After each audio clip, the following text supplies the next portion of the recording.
Would you mind, before we break off, change gears and start talking about your current ministry direction and where people can connect you, would you mind giving us a clear explanation of what the gospel is? Absolutely. So the gospel is good news that addresses man's bad news. And the bad news, as we've already said, is that man is in sin and under the penalty of sin and facing an eternal consequence for that sin.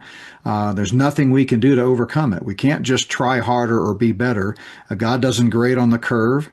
Jesus himself said in Matthew 5:48 that we've got to be perfect. The righteousness that heaven demands is perfect righteousness, and nobody on earth is perfect. But we can have the perfect righteousness of Christ given to us as a gift, so that when God looks at us as we stand before the gates of heaven someday, he doesn't see our sinful condition, but he sees the imputed righteousness of Christ. And so how do you get that? Well, first of all, you understand that Jesus Christ, God's eternal Son, came to the earth. He put on human flesh. He lived a perfect, holy, sinless life and went to the cross to pay your sin debt and for the sin debt of the whole world.